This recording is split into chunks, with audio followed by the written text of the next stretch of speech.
We need your room for her parents, is the sentence my son said to me on the phone, and it took him 11 seconds to say it because he kept stopping.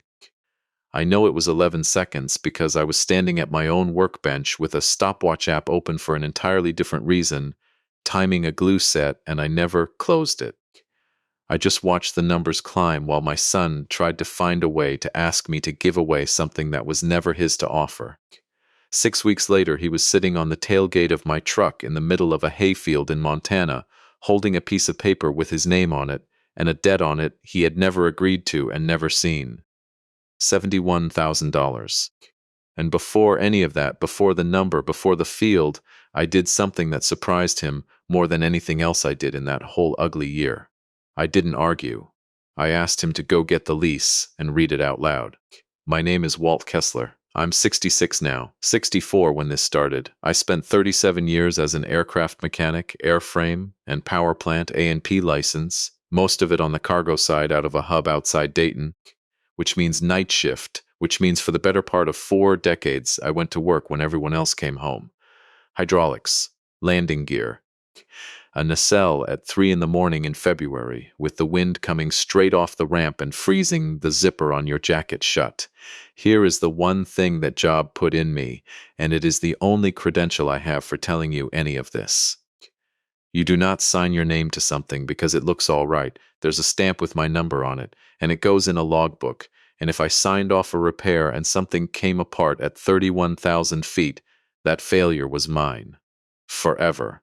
So you inspect. You check the actual torque value against the actual chart. You do not go on feel.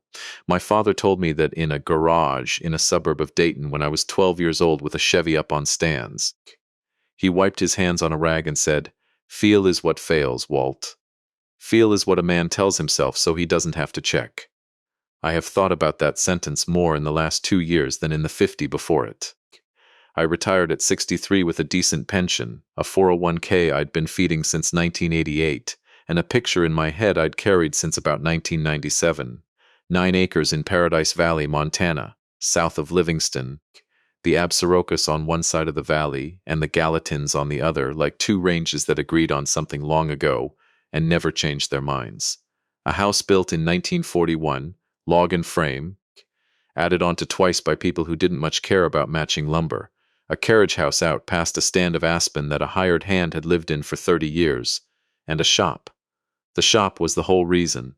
40 by 30, concrete floor, 12-foot ceiling, and a 220 line already run because the previous owner had welded out there. I had been paying $160 a month for a storage unit outside Dayton since 2015 to keep a table saw, a lathe, a bandsaw, and about 400 pounds of hand tools I'd been collecting for 3 decades. Do the math on 9 years of storage fees sometime, I have. It's an ugly number, and it isn't even the ugly number this story is actually about. I looked at property in 4 states over almost a year, flying out to Montana 3 times on standby. The closing happened in an office above a hardware store on Main Street in Livingston and took 20 minutes. I signed everything with the same pen. A habit from the logbook years. When it was done, the attorney slid the keys across the desk and said something about how the place had been waiting for the right owner. I drove out there alone and shut the engine off and sat in the truck with the windows down for about 40 minutes, doing absolutely nothing. It was late September. The aspen hadn't turned yet. There was a red-tailed hawk working the near field in long, slow circles. It smelled like cut hay and cold creek water and dust, and I was 64 years old, and I had never in my life been that sure of anything. I called my son that night from the front step. His name is Nathan. He was 37 then, teaches high school biology in Bozeman, coaches junior varsity wrestling in the winter, and he is a genuinely good man in a way that has nothing to do with me. His mother did that. Marion died when he was 8. An aneurysm, no warning, no illness anybody had caught, just gone on a Tuesday in April, 40 years old. Everything decent in that kid came out of the 8 years he got with her, and I've made my peace with that math a long time ago. Though I'll tell you, it's a peace you renegotiate every couple of years whether you want to or not. You actually did it, Nathan said, grinning through the phone, same grin his mother had. Keys in my hand. 37 years, son. We talked about nothing for close to an hour. His fall semester, a trip he and Renata were maybe planning, and I asked about Renata the way I always did, which was briefly and carefully, and he answered the way he always did, which was fine, good, busy. There was a thing his voice did whenever her name came up. A small adjustment, the kind a man makes shifting his weight on a chair with one leg shorter than the others. I'd been hearing that adjustment for close to 2 years by then. I never said a word about it. Wasn't mine to say. I told myself, and I want to be honest with you, that's the sentence men my age tell ourselves right before we let something slide that we shouldn't. It isn't that it's not ours to say. It's that saying it costs something, and we'd rather not spend it.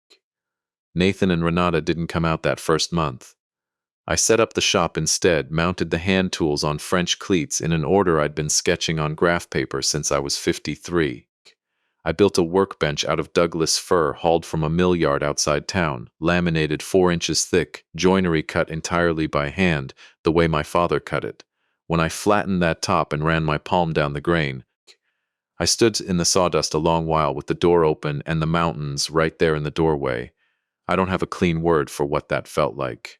Whole, maybe. First time since about 1986, I'd felt like I was standing in one place instead of 3. Here is the piece of this story that makes it different from the ordinary version of this story, and I need you to sit with it, because it matters for everything that comes after. Nathan and Renata had been living, at that point, in a small rental unit in Bozeman that was eating almost half of what 2 young teachers and a dental billing coordinator bring home in a year. When I bought the property, I offered them the carriage house, not as a gift, and I want to be exact about that word, because gifts are the thing this whole story turns on. I offered it as a lease, market rent, or close enough to it that nobody could call it charity, $600 a month for a 2-bedroom carriage house that would have gone for triple that closer to town, because I wasn't trying to make money off my own son. I was trying to get him and his wife into a stable place while they saved for a house of their own. But I am a man who spent 37 years signing his name to documents, and I do not do family arrangements on a handshake. Not because I don't trust my family, but because handshakes are exactly the thing that gets misremembered 4 years later by whoever needs it misremembered.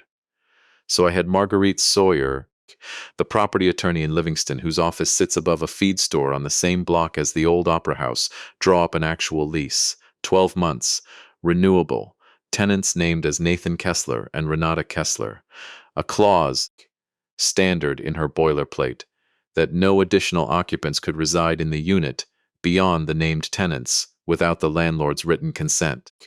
I remember reading that clause out loud to Nathan the day he signed it and telling him it was nothing personal, it was just how I did things. And he laughed and said, "Dad, you probably kept your grocery receipts in a logbook." And he wasn't wrong. The call that started all of it came on a Tuesday in October. I was putting a second coat of oil on the bench. Renata has a particular voice for when she's executing something. I want to describe it exactly, because you'll hear it again. Efficient, slightly impatient, like the conversation itself is a line item she's checking off before lunch. "Walt, I need to talk to you about the room." I put the rag down. Her parents' lease in Missoula was up in December, she said.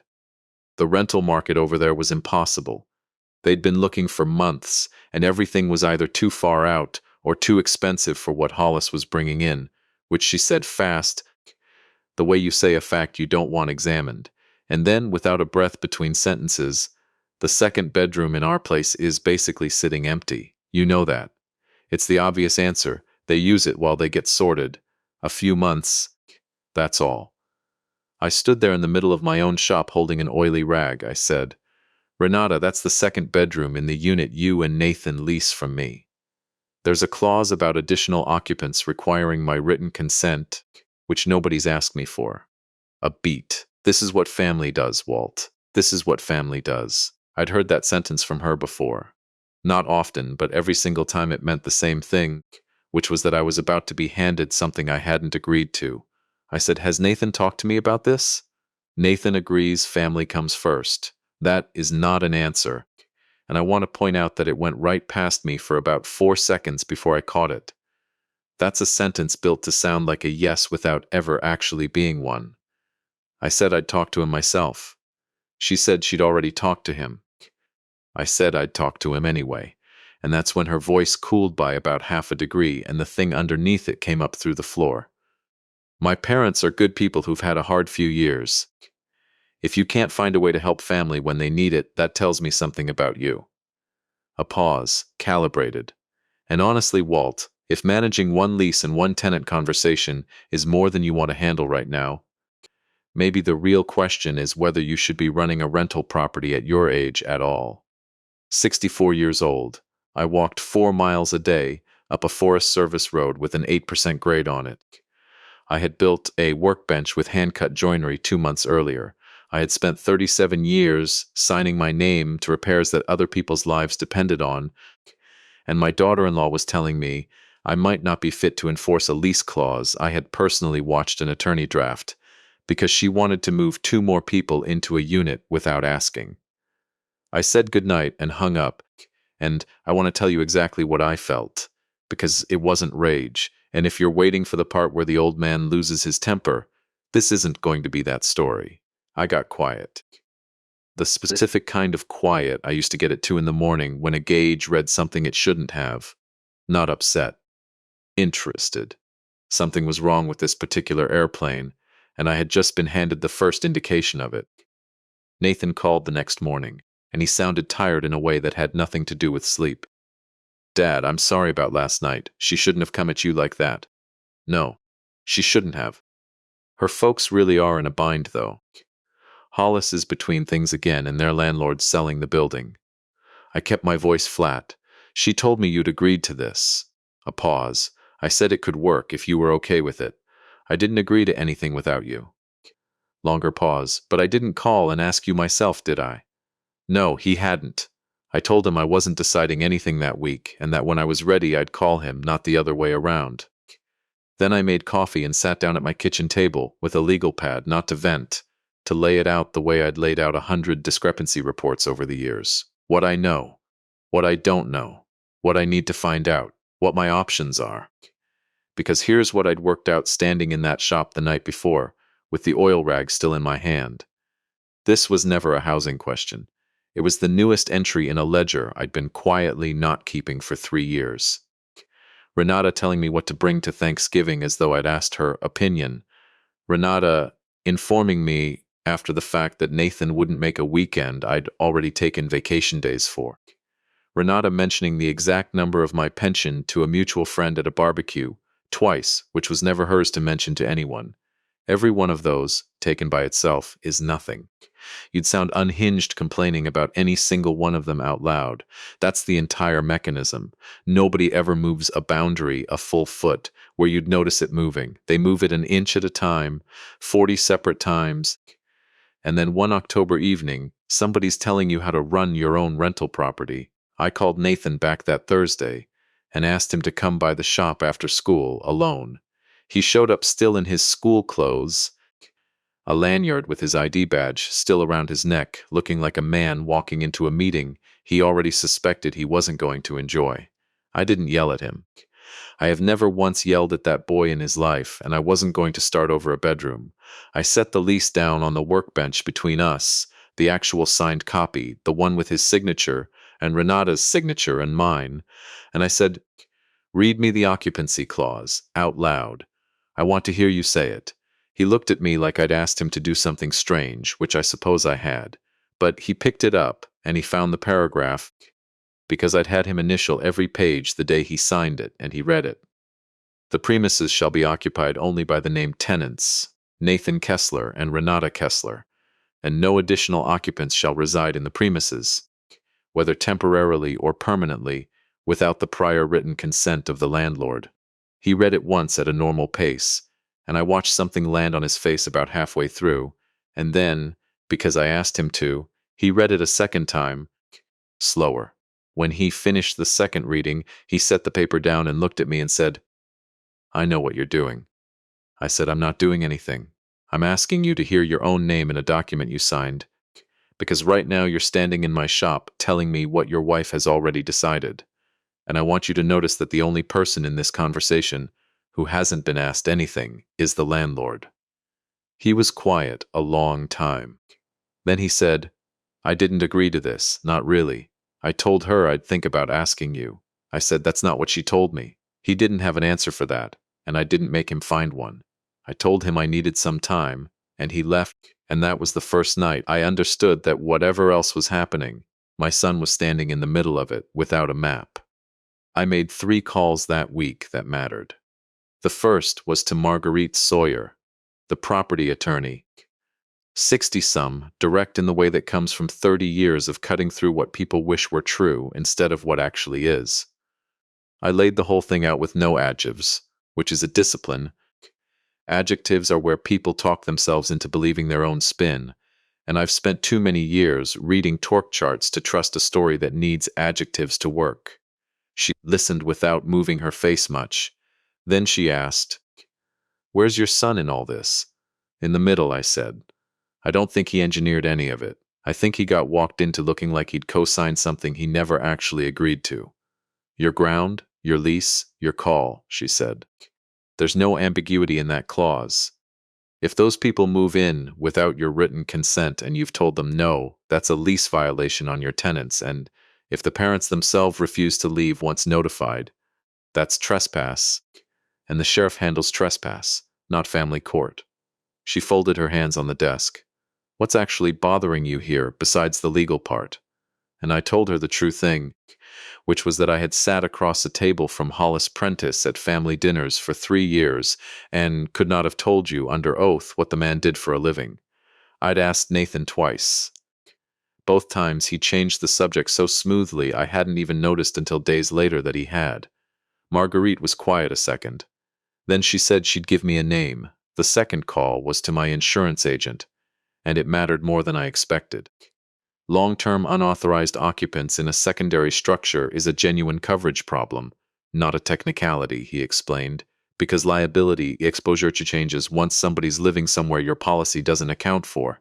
He asked, gently, whether I planned to formally rent the carriage house.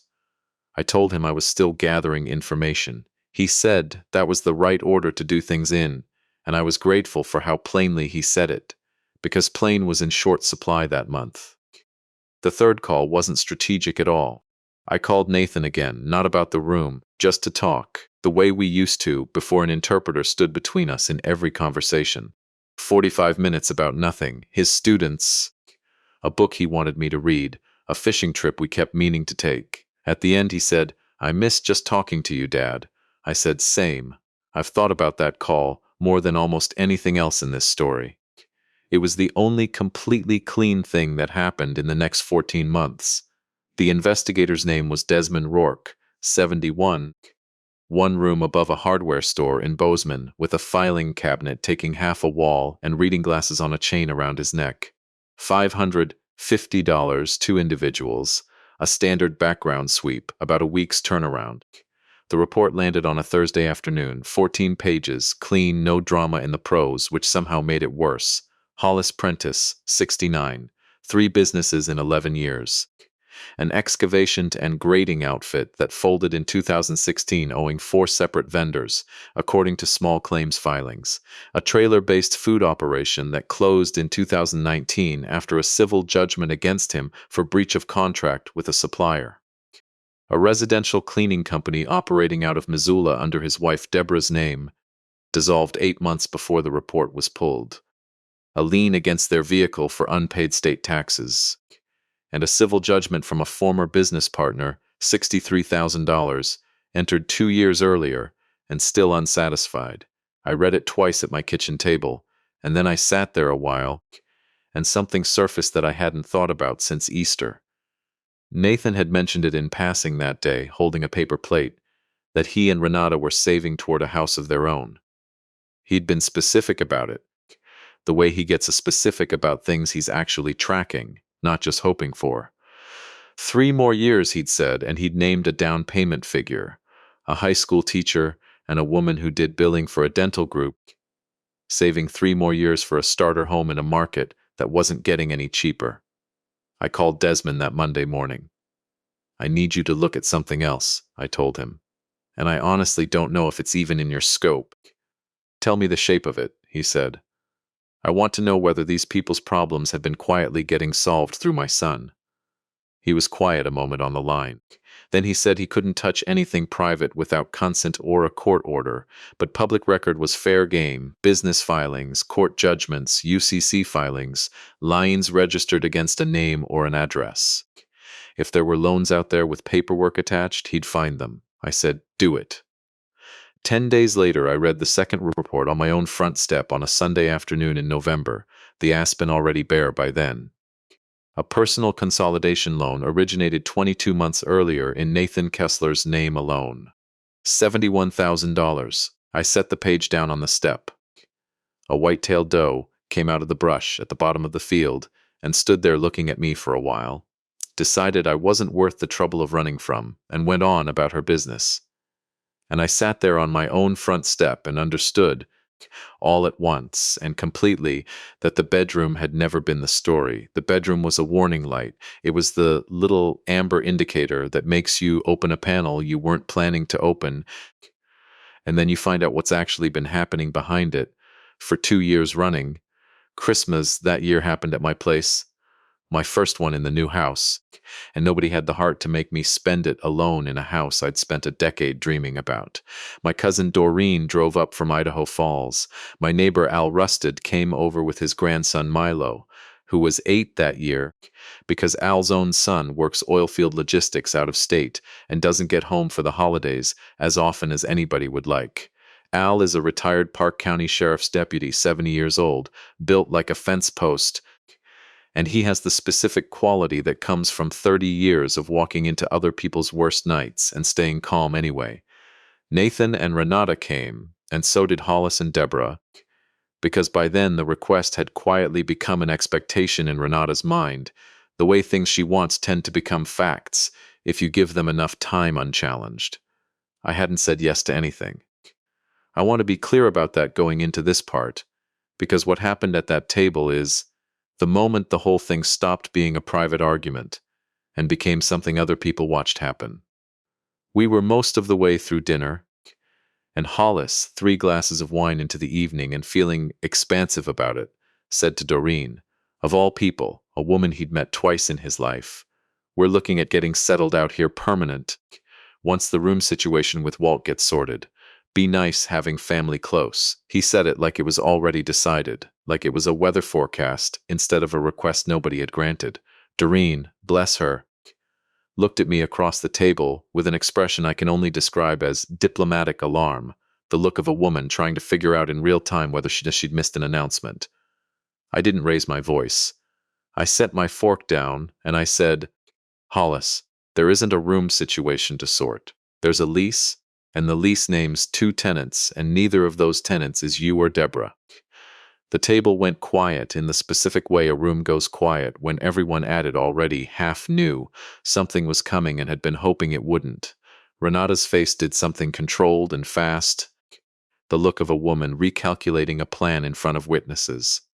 "Walt," she said, "this really isn't the time." I said, "You brought it up in front of my whole family as though it were settled, Renata. I'm just correcting the record before it becomes one." Al, God love him, chose that exact moment to ask Milo whether he wanted more mashed potatoes in the easy, unhurried voice of a man who has personally de-escalated 100 rooms hotter than this one, and the meal went on, and nothing else got said out loud that night. But everybody at that table knew, from that point forward, exactly where I stood, and more importantly, so did Hollis and Deborah, in front of witnesses who weren't going to misremember it for anybody's convenience later. That was the first time this thing stopped being something I could keep contained to a phone call. It became a fact other people had watched land. Walking out to the truck with his grandfather that night, Milo tugged on my sleeve and asked, flat and uncomplicated the way only an 8-year-old can manage, "Why didn't you just say no before dinner so it wasn't weird?" I told him the truth. I hadn't known it needed saying until somebody said the opposite of it out loud first. He thought about that a second and said, "So you have to hear the wrong thing before you know the right thing." I've repeated that sentence to myself more times than I care to admit, from an 8-year-old standing in the snow in his church shoes. Nathan came out to the property alone on a Friday 3 weeks after Christmas. Renata hadn't come up in the phone call beforehand, and I hadn't asked. He looked bad, thinner than he ought to have been, with a tightness around his eyes I recognized immediately, because I'd worn that exact face myself from about 1995 to 2000, raising an 8-year-old alone on rotating night shifts and pretending at work that I was fine. We worked in the shop that first afternoon and didn't talk about anything that mattered. I showed him the bench. He ran his palm down the top and said it was the best piece of furniture he'd ever put his hands on. And he said it without looking up, which is how you know a man means a thing, instead of just being polite about it. We grilled that night and sat outside until it got too cold, which in Paradise Valley in January is roughly 6 minutes after the sun goes down behind the Gallatins. Eventually he said, "She told me to come out here and talk you into the room again." I said, "I know. I don't want to. I know that too." He looked out at the dark shape of the mountains for a long while and then said, "Dad, how did I end up here?" It wasn't really a question. I answered it anyway.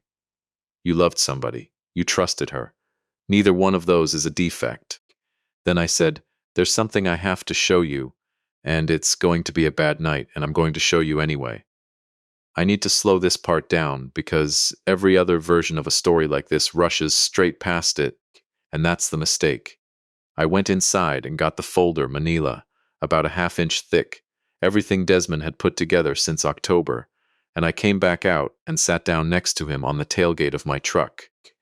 We'd moved out there earlier because the porch light was drawing moths, and he'd wanted to look at the sky, which in Paradise Valley in January is about as clean a sky as this country still has to offer. I did not hand him the folder. That was deliberate. I set it on the tailgate between us and let him be the one to pick it up. He picked it up, and I looked at the sky, and I listened to the creak at the back of the property, which you can hear from the truck when the wind sits right, and I let my son read. It took a long time. Desmond writes plain and sources everything, so there's no drama built into the prose, which somehow makes it worse to sit next to. I watched Nathan out of the corner of my eye. He got through the first 4 pages at a normal pace: the excavation company, the food operation, the judgment against Hollis. Then he slowed down. He went back a page. I saw him do it. He read the paragraph about the dissolved cleaning business twice, his eyes going back to the top of it, like he was checking he'd read it right the first time. Then he turned to the last section and stopped moving entirely. I mean entirely, the kind of stillness where you can't tell for a second whether a person's chest is even going. And then he said it, $71,000, just the number, flat, no inflection on it at all. And then, a second later, slightly different, like he was testing whether it would come out the same the second time, $71,000. I didn't say anything. I want to be exact about this, because it was the hardest thing I have done in longer than I can remember, and I've done some hard things in my life. I sat there and said nothing for what I would estimate was 90 seconds, because every instinct in me wanted to start explaining, wanted to say it's not your fault, we'll figure it out. All the things a father says to make a bad moment shorter for himself as much as for his son. Making it shorter would have been exactly the wrong thing to do. He needed to be all the way inside it. If I'd pulled him out early, he'd have spent the next 3 months half believing there was some other explanation waiting for him just out of reach. So I sat on my own tailgate with my hands on my knees and let my son find out. Finally he said, "I knew about a loan." I remember the loan. There was a consolidation loan about 2 years ago. She said it was ours, our cards, the truck, that thing with her car deductible. She showed me a spreadsheet, Dad. She sat at the kitchen table and showed me an actual spreadsheet, and I looked at it, and it made sense. He was talking very carefully. The way you carry something that's already cracked, and you're trying not to be the reason it finishes breaking. She never said it was going to them. She never said their name, not once. I said, "The judgment against Hollis was entered 2 years and 1 month ago. The loan originated 2 years and 2 weeks after that." He set the papers down on the tailgate and put his face in his hands and stayed like that a long while. And I let him, because there are things a man cannot fix for his son, and the only service available to a father in that particular moment is to be sitting next to him while it happens. Then, into his hands, he said, "The cleaning business, the one in her mother's name, it dissolved in March. We gave them $16,000 for that." He laughed once, and it was an awful sound to hear come out of my son.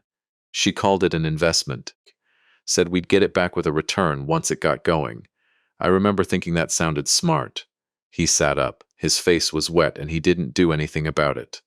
"That was the down payment, Dad. That was the whole down payment. I picked up summer school 3 years running. I refereed intramurals. I did ACT proctoring on Saturdays for $110 a session, and that's the part that actually broke me, if you want to know. Not the number. The Saturdays. My son had spent 3 years sitting in a fluorescent lit gymnasium, proctoring standardized tests for $110 a pop, while his own savings walked out a back door. He hadn't known was standing open. I said, "I'm not telling you what to do about any of it. I'm telling you what's true, because you're entitled to it. What you do with it is yours to decide." He stayed through Sunday. We didn't talk about Renata again, not once the whole weekend. We drove up to a trails a Saturday morning and walked 4 miles in and 4 back. And he complained the whole way about being out of shape and made fun of me for not being. That night we built a fire behind the shop and talked past midnight about his mother and about a fishing trip in 1996 that we each remembered completely wrong in 2 different directions. And it was the best 2 hours I'd had with him in years. When he left Sunday afternoon, he held on to me longer than he usually does at the truck. He said, "Thanks for telling me." I said, "That's what I'm for." Then I watched his taillights go down the county road until they disappeared behind the tree line, and I went inside and poured coffee and sat down at the kitchen table, because I knew exactly what was coming next, and I wanted to be sitting down when it arrived. The first thing that came wasn't from Renata directly. It was a letter from a property management company claiming I might be out of compliance with county requirements on my secondary structure, offering to help. I looked the company up. Incorporated 14 months earlier. Registered agent Deborah Prentice. I read it to Marguerite. "That's harassment wearing a necktie," she said. "There's no such requirement. File it and let it sit." I did. I had a feeling I wouldn't wait long for the next one. The second thing came from Nathan 4 days later, at 7 in the morning, which is not when he calls. His voice was flat. "Careful. She wants me to ask whether you'd consider adding her parents to the deed. A small percentage in exchange for them acting as caretakers when you're traveling." I set my coffee cup down slowly. "Nathan, I'm here every single day. This is where I live. What exactly am I supposedly away from?"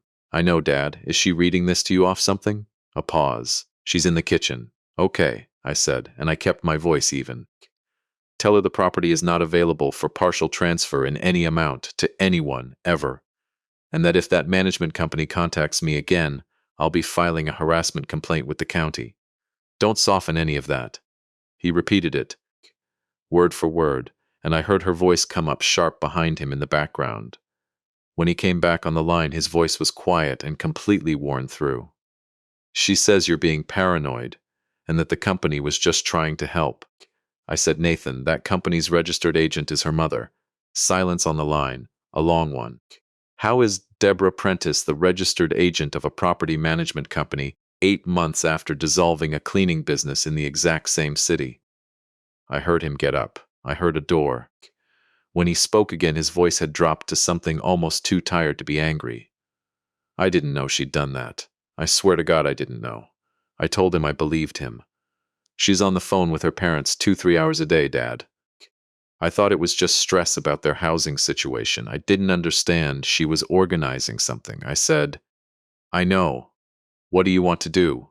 That's the only question that actually matters." I told him, "And I'm not going to answer it for you. But whatever you decide it off what's actually true, not off the version you've been handed."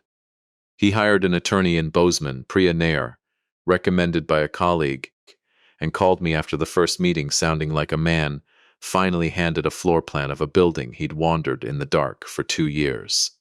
19 days later, he told Renata he wanted to separate.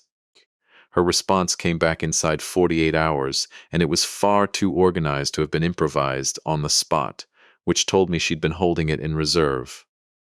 I received a certified letter from a Bozeman law firm I'd never heard of, asserting that my son's wife held an equitable financial interest in my property by virtue of funds her family had contributed toward its acquisition and ongoing maintenance.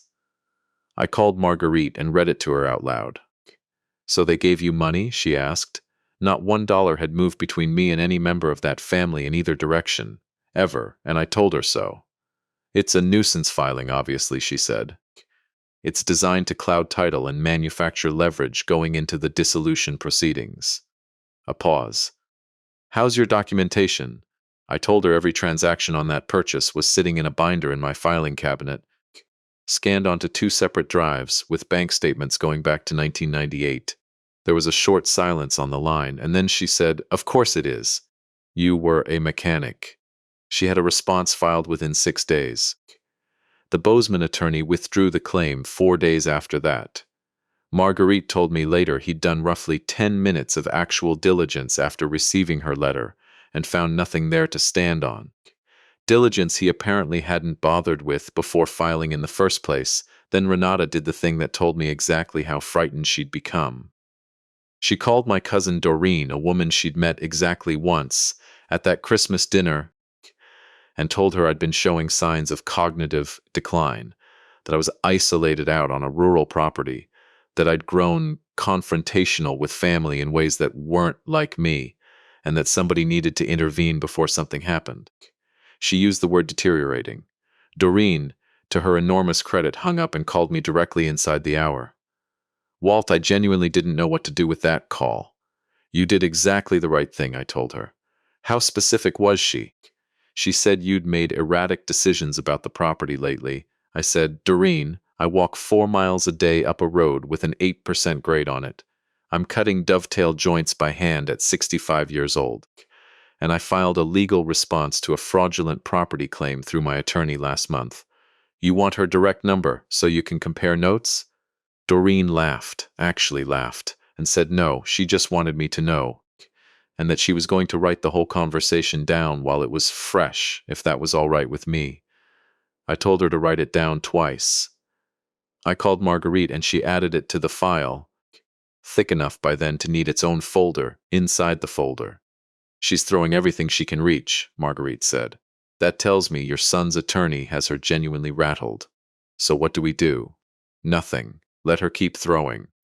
Every move she makes is documented now, and every fabrication is exposure she's manufacturing against herself for the dissolution."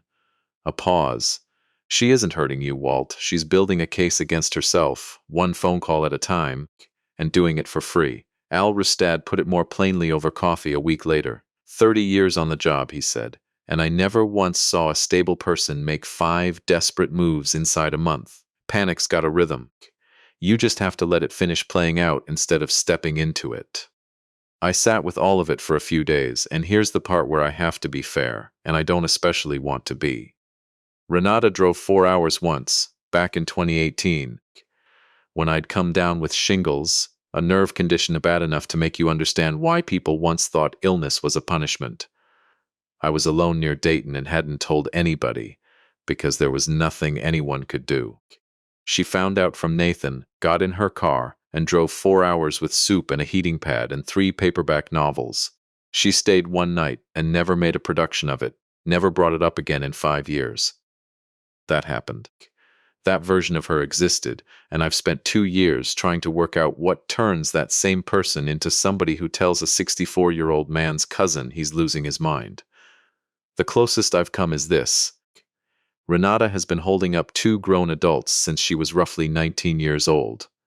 Every business Hollis ever started, she wrote the plan for. Every eviction notice her parents ever received, she made the phone call to negotiate it down.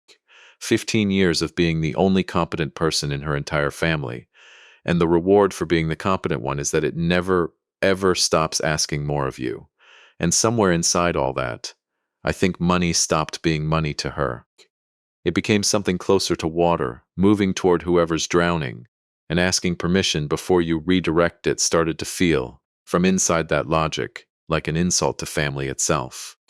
She wasn't stealing from my son in her own account of it. In her own head, she was allocating. I don't agree with a single word of that reasoning. It cost my son 2 years and $71,000 and his marriage. But I understand the machinery now, and I'll tell you why that matters to me, and maybe to you. The machinery is common. Most people watching this know somebody who's been the designated fixer in their own family. Some of you watching are that person right now. And the distance between exhausted and dishonest is a great deal shorter than anybody wants to admit out loud. The divorce finalized in June. Priya Nair had done thorough, patient work. Forensic accounting turned up 2 accounts Renata had kept separate, which partially offset what had gone out over those 2 years. An attempt by her parents to attach a lien to Nathan's truck was found improperly filed and thrown out. Hollis Prentice, in what his own attorney later called a decision made without adequate consultation, filed a sworn affidavit claiming Nathan had verbally promised him $50,000. That claim took 9 days to fall apart, because Nathan had 3 years of texts in which Hollis asked for money, and Nathan declined or deflected every time, in writing, dated. The judge said very little on the record, but there's a quality a judge's silence can carry, and everybody present understood it without a word spelled out. When Nathan called to tell me it was finished, I was standing on the porch watching weather come down the valley from the north, which in Paradise Valley you can actually see arriving a good 40 minutes before it reaches you, a gray wall moving down between the 2 ranges like something deliberate. I asked how he felt. Lighter, he said, like I'd been carrying something for 2 years and only just now noticed I'd set it down. I told him that feeling was worth protecting, on purpose, going forward. He said he knew and that he was working on it. Then he said, I've been looking at teaching openings over in the valley, actually, closer to you. I watched the weather keep coming. I said I'd like that. He moved to Livingston that August. A small place on a side street with a front porch and a backyard just big enough for a garden he immediately, characteristically, overplanned down to the square foot. He's out at my place most weekends now, sometimes with an actual reason and sometimes with none at all, which I've come to understand is its own kind of reason. He's teaching himself to cook, badly, with tremendous unearned confidence, and I ate a great many ambitious failures that fall and did not complain about a single one of them, because a man rebuilding himself from the studs up deserves to burn a few dinners in peace. Renata called once in October. She wanted to know whether I'd provide a statement in an unrelated matter involving her parents. I told her I wished her well, genuinely, and said no.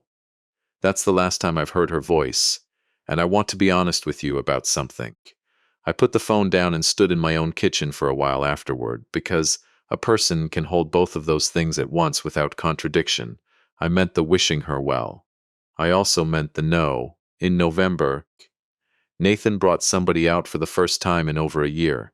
She came up the porch steps ahead of him, put her hand out, and introduced herself as Junie, who restores antique clocks and pocket watches out of a Bozeman shop that's held the same storefront since the 1960s. Nathan said he built that bench himself, and Junie said, "Can I see it?" We were out there 45 minutes. Nathan in the doorway, while Junie and I went over the joinery, why I'd used oil instead of a film finish. She asked the kind of questions that told me she actually knew what she was looking at, not performing interest to be polite. At one point, she pressed her thumbnail into a joint line and said, "That's tight." I said, "It has to be." She said, "Yes, it does." That was the whole exchange, and it was plenty. We had Thanksgiving out at the property that year. Junie's mother came, and her brother, and it was the first Thanksgiving in 5 years that felt like the actual thing instead of a scheduled obligation. Junie's mother and I stood at the window afterward, looking out at the aspen, bare by then, which some people find sad and I never have, because bare branches against fresh snow are one of the genuinely better sights this world still has to offer a person. "It's a beautiful place," she said. "How long did it take you to find it?" I told her longer to find it than it took to know it was right. She nodded like that matched something she already suspected about the order things usually happen in. Everybody assumes the lesson here is stand your ground. It isn't. Standing your ground is fine advice as far as it goes, but it isn't useful because everybody already agrees with it and nobody knows when to apply it.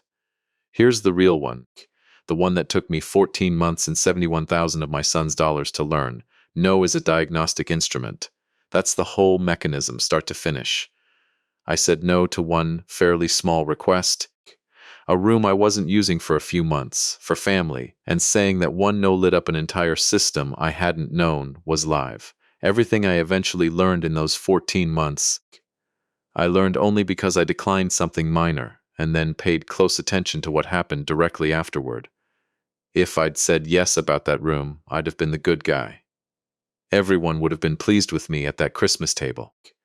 My son would have kept proctoring the ACT on Saturday mornings for $110 a session, and none of us would have known a single thing until the money was entirely gone, which by my own arithmetic was roughly 9 months out from where we actually started. That's the part that keeps me up some nights even now. I came close to saying yes. It was, on its face, just a room I wasn't using. So here's the specific thing to do this week, and it will feel like almost nothing. Pick one small request you'd normally absorb, because absorbing it is easier than the conversation underneath it. Decline it plainly, no justification attached. Not I can't, because just no, that doesn't work for me. Then watch what happens, because a healthy relationship absorbs a plain no without incident. That's the entire test.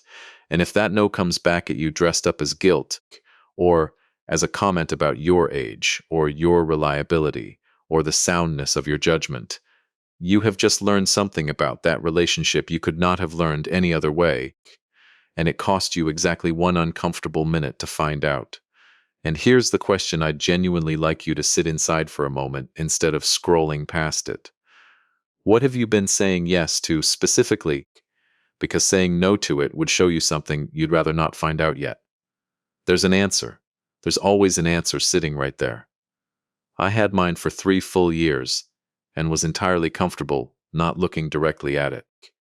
Now I want to actually hear from you. Comment 1 if I was right to run that background check, even though it wasn't strictly my business, and I only got away with it because I turned out right. Comment 2 if the moment that mattered most was the tailgate, setting that folder down and saying nothing for 90 seconds while my son found it out himself. Comment 3 if I should have said something 2 years earlier, the first time I heard that small shift in his voice, and that my politeness is what it ultimately cost him. I read every single one of them. It's become the best hour of my week, genuinely. Tell me where you're watching from, and what time it is where you are right now. I spent 37 years working nights while the rest of the world slept soundly. So the thought of this playing quietly in somebody's kitchen at 4 in the morning on the other side of the planet feels so oddly like company to me. And if you've ever been the fixer in your own family, the competent one everybody's unsolved problems flow toward, the one holding 2 or 3 grown adults upright since you were barely out of your teens, I want to hear from you especially. Not because I'm excusing what happened here, but because I believe there are far more of you out there than anybody says out loud. And I don't think most of you have ever once been asked how you're actually holding up. If this one reached you, stay with me and subscribe. Somebody watching right now is about to say yes to something small just to keep the peace, with a bad feeling about it they've been talking themselves out of for years. That feeling is data. Go check it. There's another one next week. This is a fictional story inspired by real emotional experiences, fully rewritten and reimagined in Paradise Valley, Montana to create original content. Any resemblance to real people or events is coincidental.